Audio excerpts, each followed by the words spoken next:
America's budget always arrives with a thud on Capitol Hill, but this one arrived with a thud like no other.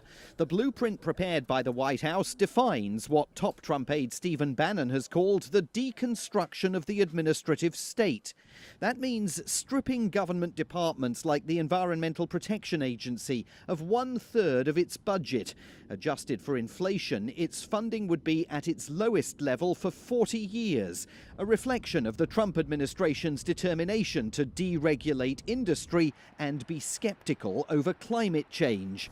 The Department of Health and Human Services would lose 12% of its funding, its research budgets shredded, and the State Department would lose 28% of its cash, with foreign aid, public diplomacy and democracy promotion taking the brunt of the hit. It's a huge cut, and the State Department, I think, will be radically changed should this cut actually go through and should Congress not try to address it in some form or another.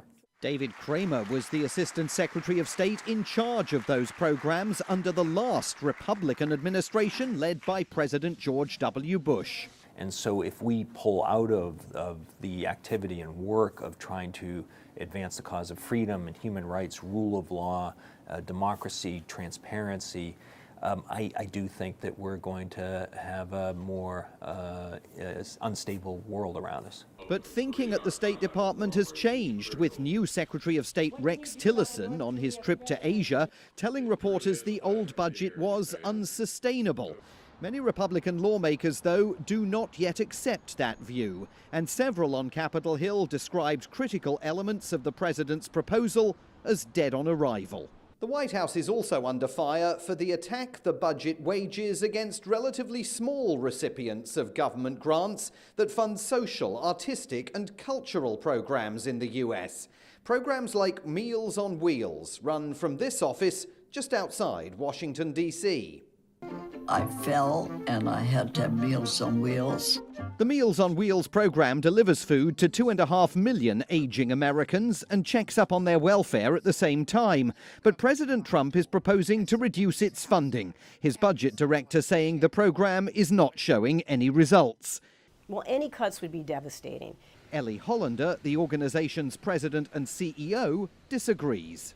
We can feed a senior Meals on Wheels for an entire year for the equivalent cost of that same senior, on average, being in the hospital for 1 day or a nursing home for 10. So really, we should be investing in these programs because they're actually saving us money. Besides doing social and moral good, there are also there are economic benefits that accrue to our nation, to our economy, to our communities, but most importantly, to seniors who would like to live more vibrant lives in their own homes. The money the president hopes to save through budget cuts will be spent building up the country's military and also building that wall he's promised to construct along the US border with Mexico. He says those are priorities for his voters. Those at the sharp end of the budget cuts are now beginning fevered lobbying of Congress in a bid to salvage whatever funding they can. Simon Marks, Channel News Asia, Washington.